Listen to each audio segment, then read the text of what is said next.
PostCombatMTG.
Alright, welcome back, you guys. I think we're just going to call this episode 7, even though we kind of recorded an episode last week that didn't go up, which we apologize for, but we had some technical difficulties.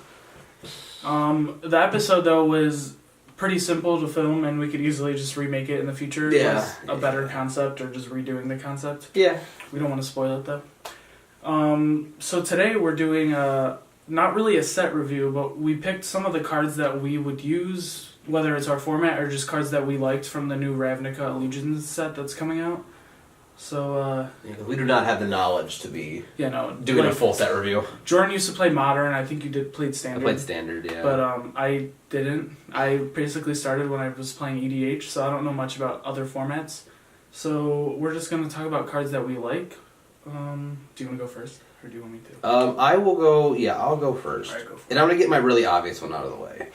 Because I'm not the only person who is excited about this. It's on everyone's list. Everyone's list, is Prime Speaker Xanaphar. She is Simic, 2 in Simic for a 2/4. Elf Ooze Wizard. I will tell you, Simic got the shaft so hard in this set, I think, but their creature types are the best. Oh, yeah. We have another one coming. Excuse my lingering cough. Tapper, okay, I'm not even going to read the whole thing. She's Birthing Pod on a creature, minus the ability to sack her, or not sack her, pay to sack with her. Yeah. I'm really excited for her because, Simic has so many untap abilities. You can do so much untapping in Simic that it is not hard to be I play this, 2-drop, tapper, sack it, get your 3-drop, untap her somehow, and you can just go up your chain. Yeah, in like a turn, you can do some pretty broken stuff with her. The only thing that comes with that is going to be your deck building needs to be really on point with her, because if you go to sack your 5-drop, you have no 6-drop, it's kind of... You kind of wasted your time. So I'm similar to Birthing Pod, you need to have a specific chain. Yeah, absolutely. And I can already tell she's going to be this big combo enabler. Yeah. Obviously, there's some... I don't play combo, so... Especially in Simic. It's a good commander color, at least, so people are going to break it. I'm sure... I haven't looked into it. I'm sure someone's broken it 5 times over already, but... I saw someone already found a way to get her, the standard combo, or whatever. Really? The chain. Someone put it on Reddit. Yeah, so I'm gonna build her probably in the future, once I see what everyone kind of does. Mm-hmm. I'm not going to build her combo, though. I just love sack abilities, so I'm going to just build her as pretty much a Simic good stuff chain deck. I don't really know how to explain it, but just like everyone else. Kind of a chain value deck. Yeah, and, I'm excited. I don't think anyone's not excited, so that's why I got that one out of the way. Alright, my first card is actually, it's a Fairy Rogue. It's an uncommon. I picked this card because I play a Rogues deck, which does a lot of weird combat flash shenanigans, and this goes perfectly with that whole entire theme of the deck. So this card is Fairy Duelist. It's 1 and a blue. It's a 1/2 Fairy Rogue. It has Flash and Flying, and it says when Fairy Duelist enters the battlefield, target creature an opponent controls gets -2/-0 until end of turn. So if someone swings out at you turn 2, even turn 1, no, just kidding. We're gonna disregard that. Turn 2, you flash that in, weird combat trick, and then with my deck that I play this in, I would usually draw cards off that or get some weird like combat effect from it. I don't know. I just think it's a really cool uncommon, and I'm glad they're doing a lot of weird stuff with this set with creature types. Yeah, because it's making a lot of these tribal decks like a lot cooler with some of these cards that they're printing. Yeah, but yeah. I like that, especially because I can kill some commanders. Yeah, like that's really shut down someone, and if someone target creature gets -2/-2. It's -2/-0, so it doesn't kill them. Oh, okay. Either way, though, that's still no. Yeah, if someone swings at you and thinks they're all clear and you flash that in, right. I mean that. Yeah, that's. I think it's pretty good. I like it. I mean, it's obviously good in no deck other than a rogue deck, but luckily you have one of those. Yeah, these choices aren't like the best cards in the set, so don't get too excited. I just chose all the commanders I want to build, yeah. And unfortunately everyone else wants to build the same commander. The next one I did was Teysa Karlov. And I've mentioned on here before, and I've mentioned it 1,000 times, that Panharmonicon is my favorite card ever. So now we have Death Harmonicon, is what everyone's calling her. So she's a 2 in Orzhov for a 2/4. If a creature dying triggers a triggered ability of a permanent you control, or to trigger, that ability triggers an additional time. Creature tokens you control have Vigilance and Lifelink. So obviously she screams black-white tokens with a sack, a sack theme. And I just like the day they spoiled her, I laid in bed with Caitlin and she was trying to edit a video or whatever she was doing, and I'm just like, what if you have her out in Skull Clamp? She's like, that'd be cool. And I'm like, what if you have her out and Ashnod's Altar and Skull Clamp? And you can just clamp a bunch of stuff. And she's like, that's pretty cool. And like eventually she's like, shut up. Like you can do a lot of cool stuff with it. Yeah, And I was just build the deck. I was just so excited, like, because like I was like, if you get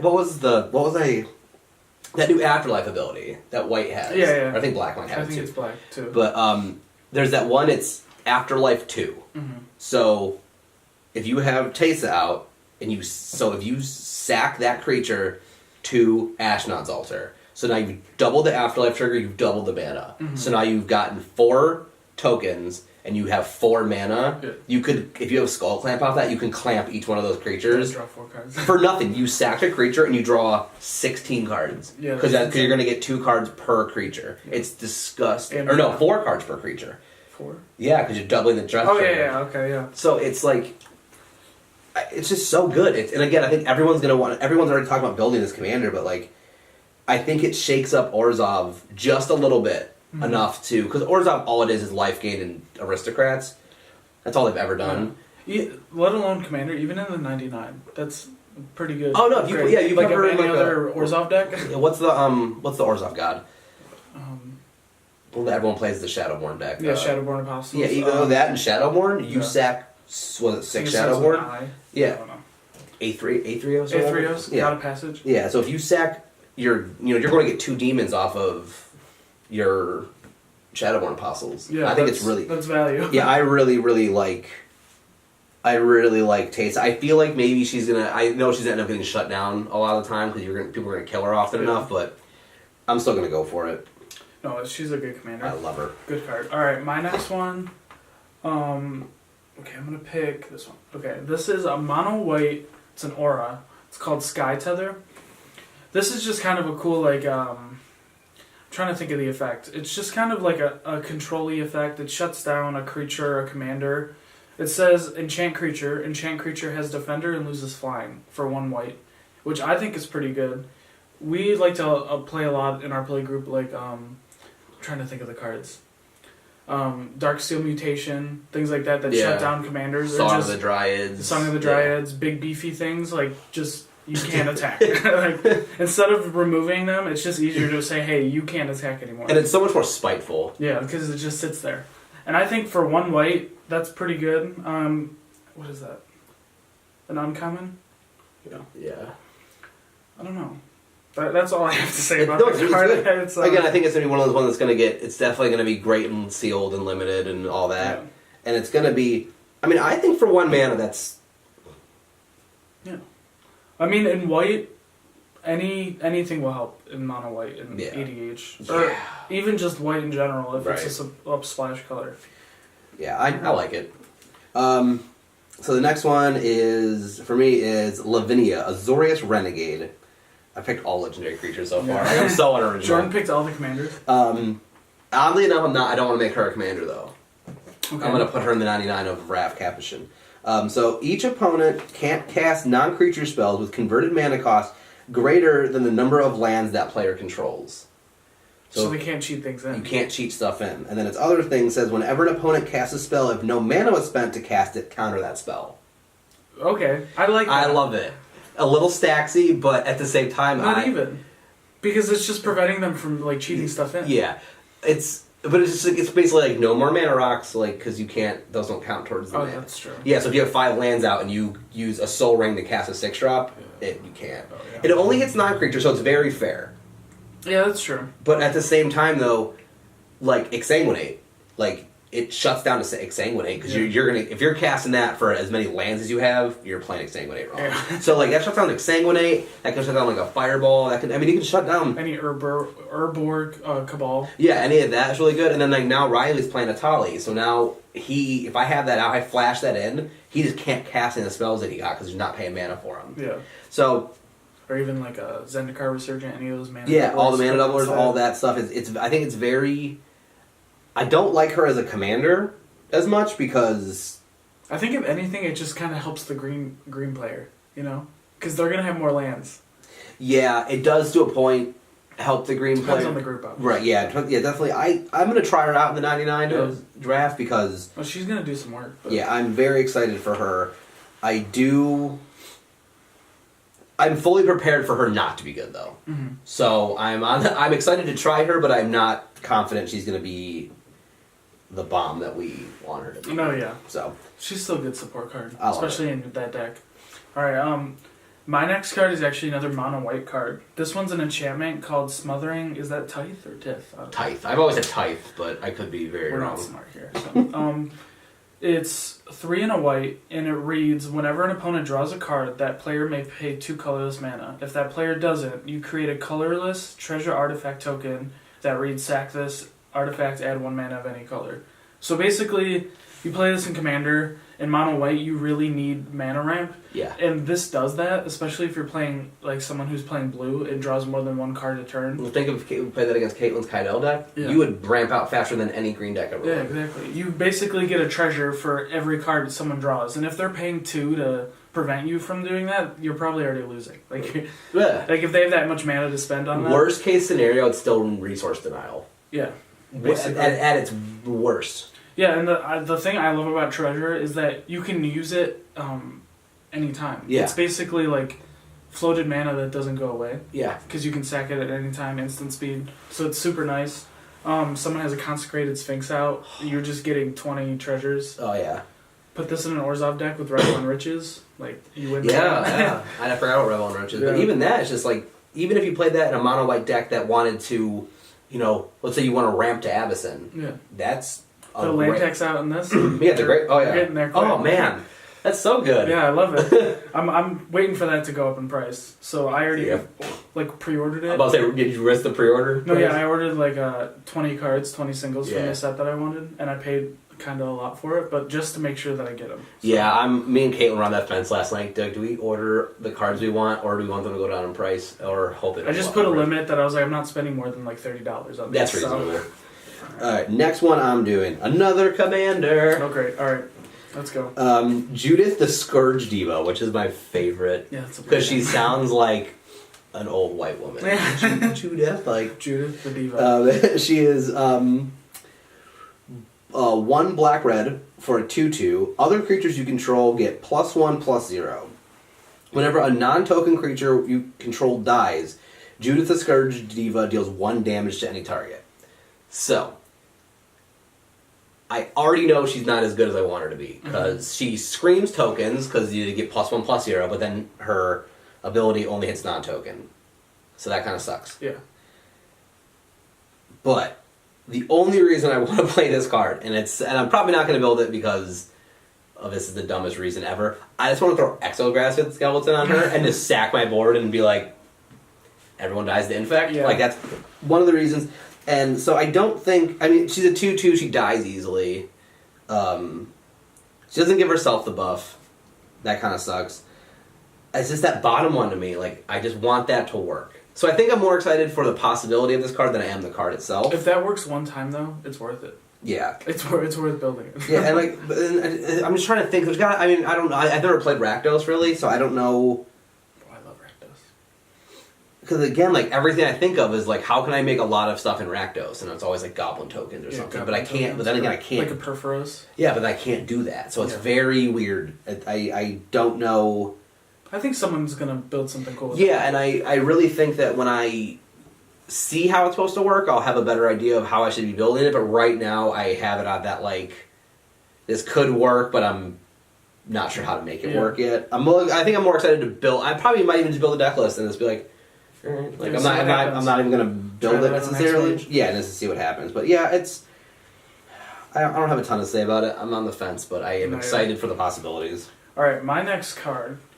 Not a good card, but it's cool.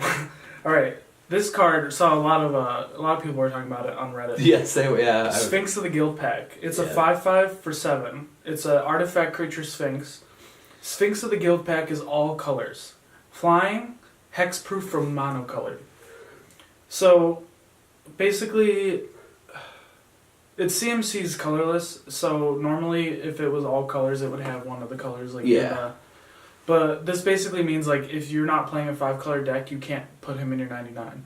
Like, he's 5 colors, so you have to put him in a Progenitus deck. You have to put him in a Corona deck. Does it count, though? Yeah, that's what Reddit was saying. Oh, was it? Because I didn't know if it was based on the color of the card, as in, like, it's, like, mana cost.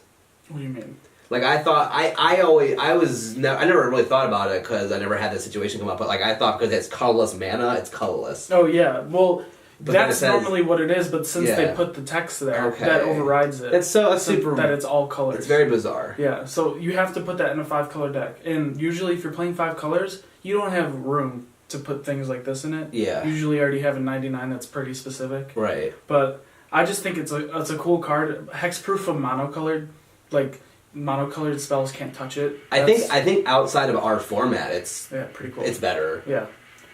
I don't know. I just thought it was a cool Sphinx. I mean, hexproof from monocolored. I just read that and was like, okay, that's cool. I mean, you think in like limited, if you can get to 7 mana, you have 5/5 flyer that probably can't be touched most of the time because unless you have like a abrupt decay or something like that. Even you'd have it has to be a 2-colored spell. So it doesn't die to sword. It doesn't die to Path to Exile. Exactly. It doesn't die to. You can't hit it with a lot of the blue bounce spells. Exactly. Yeah, you can't touch it if it's monocolored. I'm actually going to put that in my cube because that's actually it's pretty cool. That's for 7 mana 5/5 flyer that you essentially says can't be touched. It's an uncommon as well, so I didn't think about the 5-color thing, but now I'm more excited to play it outside of our format. I'm actually excited about that. That's about it, though. So I have 2 more. So this one, I don't know if it's going to be great, but I think it's going to be fun. Okay. It's Rhythm of the Wild. So it's 1 red-green and for an enchantment. Creature spells you control can't be countered. So that's already okay. This is Gruul. Yeah, red and green. Yeah. Okay. And then non-token creatures you control have Riot. And then Riot says when they enter the battlefield, you either choose that they come in with a 1/1 counter or they come in with haste. Okay. So I love the first half. I love the creature spells can't be countered. Green loves that. The second half, I think, puts the board in a weird state because now you know. Can you read it again? Yeah. Okay. So creature spells can't be countered. Yeah. Non-token creatures you control have Riot. Okay. So they come in with a 1/1 counter or with haste. Okay. Non-token. Non-token. Okay. So that puts it at a point like in like a Xenagos deck where you already have 1 haste enabler, which is Xenagos. So you kind of always leave up a blocker. But now you have this like weird thing where, if they drop 2 creatures, they both can have haste. Yeah. Both aren't going to get the buff off Xenagos, but both are going to have haste. Yeah. So it puts that board in a weird state where like, I want to leave stuff up knowing that no matter what they play, they can swing it. Or if they can't swing it, they're just going to make it bigger for the next turn. Yeah, they can just put a counter on it. Just put a counter on it. I think it makes it a very interesting, like, you need to play way ahead of yourself against a person with that out, in my opinion, because if you just go swing out and they just go, okay, now this has haste. Like, what is that, 3 CMC? Yeah. Yeah, that's quick. Yeah, it's very quick. And a Gruul deck, like, they ramp, so that's going to come out turn 2. Turn 2 guaranteed. Yeah. And so, I just think it makes a very interesting... I just think that bottom line of everything having Riot makes it very interesting to play against it, and honestly play with it, because again, do I want it to be bigger next turn? Do I want to hit someone for 5, or do I want it to be 6 next turn? That would also be good on Dinos. Gishath or Zakama. That would be great in those. Yeah. I never thought about that either. Because they don't have haste. Give them haste, and if they already have haste, just throw a counter on it. Because that's a big downside of Gishath. Yeah. Does he have haste? He has haste. He has haste, yeah, but he's cost 7. Yeah, and a lot of other dinosaurs don't. Yeah. But all the other dinos, don't have haste. So even then you put the counter on him instead of the haste. So now you're counter on him, give everyone else haste, and then all the other dinos come in for free. Can't be countered. It's pretty good in dinos too. I never thought about dinos, but I do really think that's going to be... It's a cool card. And it's uncommon. Now I wish I ordered that as a single. Dude, it's uncommon. It'll be cheap but like... I'm actually a little excited to maybe mess around with this a little bit. Alright. I have 2 more, and then after that I have 2 bonuses, so I think I'm only going to say one of mine. Unless you want to take this one back and say that one. It's up to you. Yeah, I'll talk about it. Okay. Yeah. My next one is Final Payment. It's another Orzhov instant. It reads, the bottom line is destroy this target creature. As an additional cost to cast the spell, pay 5 life, or sacrifice a creature, or enchantment. So, it's basically 1 black, 1 white, destroy target creature, and also sack something. Or if you don't have anything to sack, pay 5 life. Which is kind of a lot. But if you're thinking about Orzhov, they usually have the life to give. Or do you have something to sack? Yeah, usually you have something to sack, which, like, you usually have a creature. If not an enchantment, which doesn't often happen, at least in our format. Yeah. I saw people were talking about it in Standard. You probably have more enchantments to sack, maybe? I don't know. Depends on the deck, I guess. But 5 life in Orzhov's easy because you're usually playing Ailey or something that life gain. Aristocrats is the big thing. A lot of gaining life. Yeah, an instant destroy target creature's good. And even then, I think the sack part of it is way better. Yeah, sack a creature. It's so good. In a pinch, you use the 5 life, but even then, if you have like Tesa out, and you get a double death trigger, and I really like. I think that's going to be pretty good. Yeah, I think they did a really good job this set with like a lot of the support cards. Like a lot of the creatures were kind of shitty, but I didn't love creatures. I did love the support though. Yeah, but that's also like Ravnica. That's like their whole theme is a lot of the creatures are kind of like not that good. Like they're all wizards or rogues or humans. Yeah, or like. That's why I didn't like drafting the last set. Yeah, I drafted it once on Arena, and I was just like, not about it. No, I was like, oh, Mentor seems okay. Mentor's not okay. Yeah. Okay, so this next one was one of the last cards they spoiled, and I saw it, and I was just like, oh, go Wizards. So it's Priest of the Forgotten Gods. Already a cool name.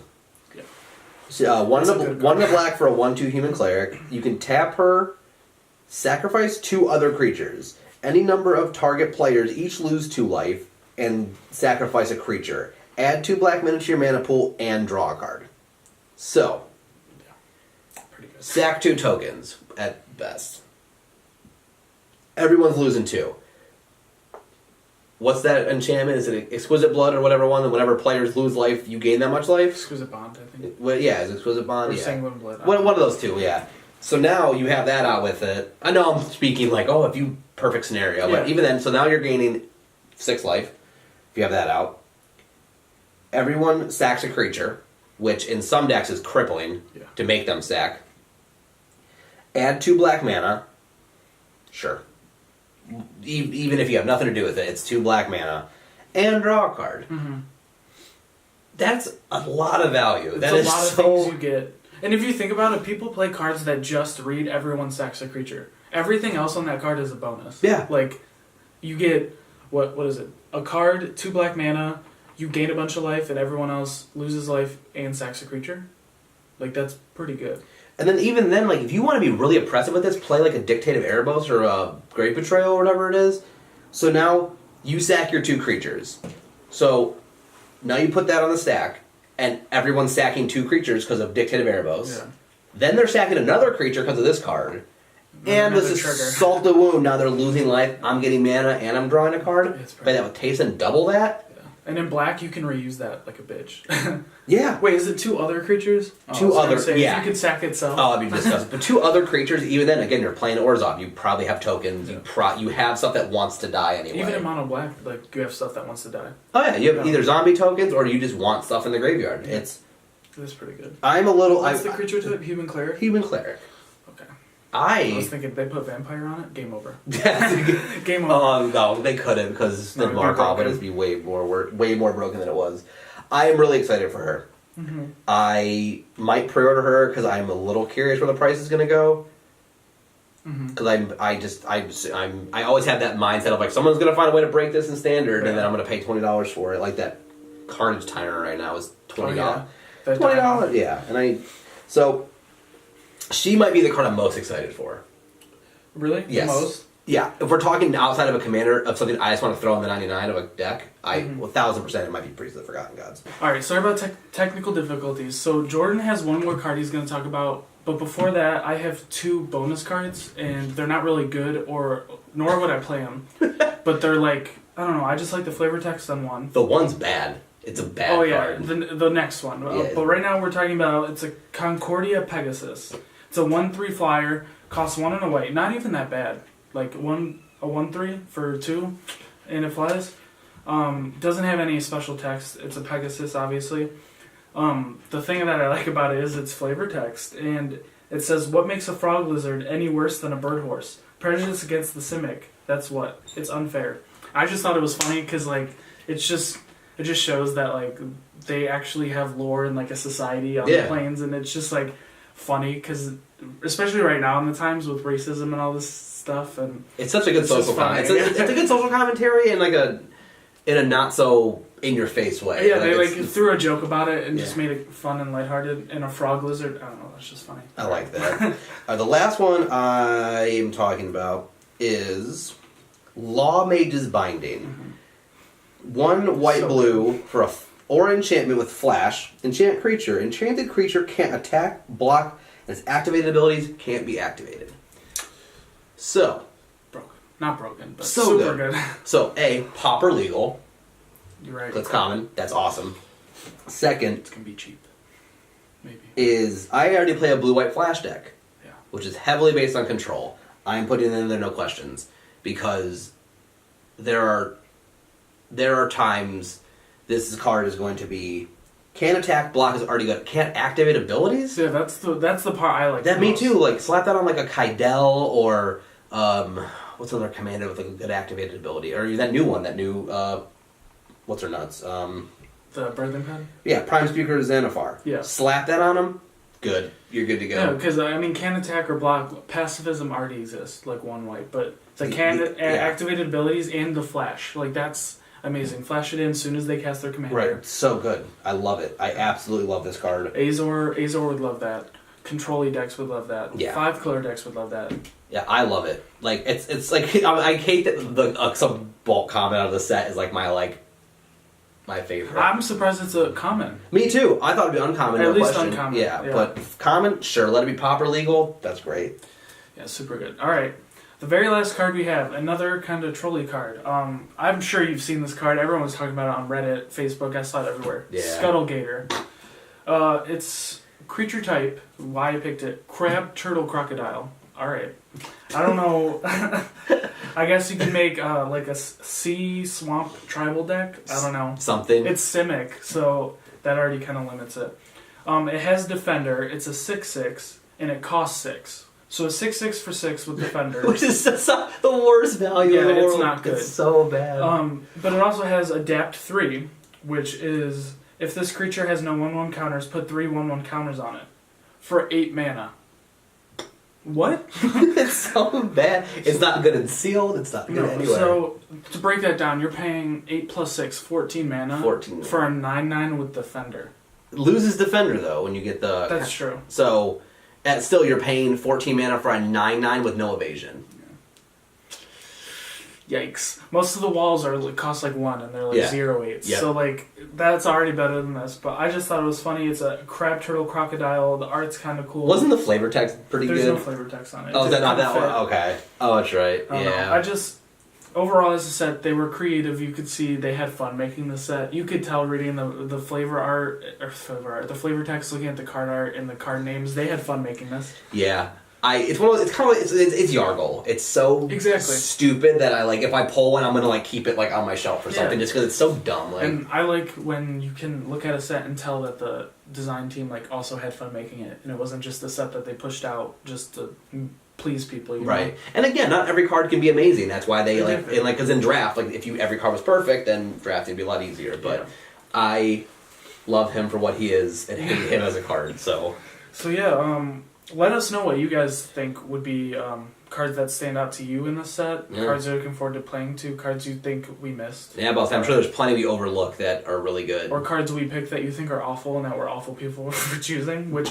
I totally understand. I get it. But now we're going to go into our favorite thing of the week, if you want to go first. Yeah, so my favorite thing this week, and it might be my favorite thing of 2019 already. No, scratch that because Game of Thrones comes out this year. Is Brooklyn Nine-Nine came back. Oh, okay. Yeah. It came back from the dead, and I'm happy to see it come back. I've never seen it, so I don't want to pretend I know what I'm talking about. Okay, so bold statement. I think Brooklyn Nine-Nine is better than The Office and Parks and Rec. Oh, really? I do. For one reason. Okay, well, first, do you know who created Brooklyn Nine-Nine? Okay. I feel like once you say I'm going to remember. Mose from the Office. Oh, really? He made Parks and Rec and Brooklyn Nine. He went on to he left that. Oh, you told me that. Yeah, and went to do Brooklyn Nine-Nine. I was thinking, who's Mose? I was like, wait, oh yeah. So, for anyone who doesn't know, this was a show on NBC. It's like a cop sitcom. Andy Samberg's in it, and I'm talking maybe one of the best casts of a show of all time. And there's Brooklyn police officers, like detectives, and they get into their shenanigans and whatever. It is a show where, like in The Office, anytime Phyllis is on screen, I'm mad. Yeah. Like I hate Phyllis. I don't want her on my TV. Doesn't like Phyllis. So. Parks and Rec has their moments where it's a little, there's characters I don't like necessarily, and The Office is very. I don't like half The Office people. One of my favorite shows of all time, but probably my top 3 favorite shows of all time. Brooklyn Nine-Nine, there's not a character in this show that I am not so happy is on screen at that moment. Like, even the villains, they're so funny and so, weird and, yes, I don't like them as characters, but I love them on screen. Yeah, so NBC canceled this show. They left it on a cliffhanger. A horrible cliffhanger at that. Yeah, a lot of people were upset. And NBC just pulls the rug out from under it and says, we're done. And everyone was devastated because... It made no sense because the show was picking up. So then the outpour of fans who were just literally devastated the show was getting canceled, all of the internet, people were sending letters to NBC, just really tearing them apart, and then Fox steps in and goes, we'll take it, you don't want it, we'll take it. So they bought the rights to Brooklyn Nine-Nine, hired almost half of the cast of Brooklyn, the directors, everyone. They brought everyone back. They brought everyone to Fox to do this show. Came back, and it had its highest ratings in 5 years because it came back and Fox did it right, and now NBC's probably kicking themselves because they canceled the show. Why they canceled that show is beyond me, and I'm so glad Fox picked it up. And the first episode came back, and I literally one of the funniest things I've ever. It was so good. I'm not a huge TV watcher, but I'll have to check it out. If you haven't watched Brooklyn Nine-Nine and you're a fan of The Office, Parks and Rec, please watch Brooklyn Nine-Nine. It's a phenomenal show. Alright, my favorite thing of the week, we actually talked about it in the last episode. Yeah. When I first got it, we lost the footage. The game is called Mist Survival. It's on Steam. A lot of people have done Let's Plays if you actually want to see the gameplay. The game basically is, you're in a world, this mist comes, it infects people. You're one of the only few people who can survive the mist. But once people are infected, they basically turn into zombies that try to fight you. So you wake up in this camp with little supplies, everyone's dead, and you're trying to survive. So you find guns, weapons, tools. You build a car. It's survival. But I just told Jordan last night I was playing. I thought the game was just an open world, just you and the zombies.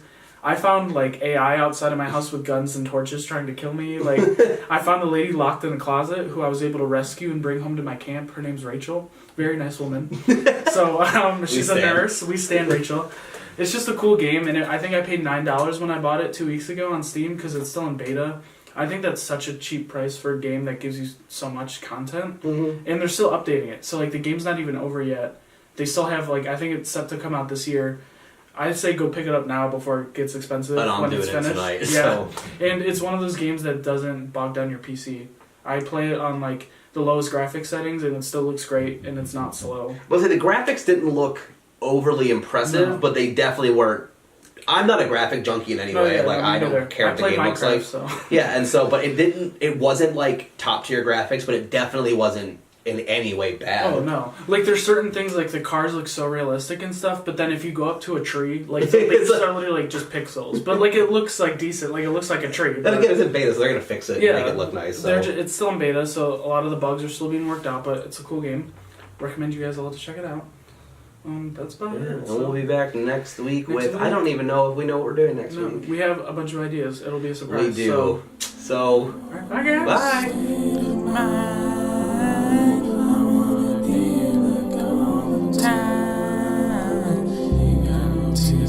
Cry.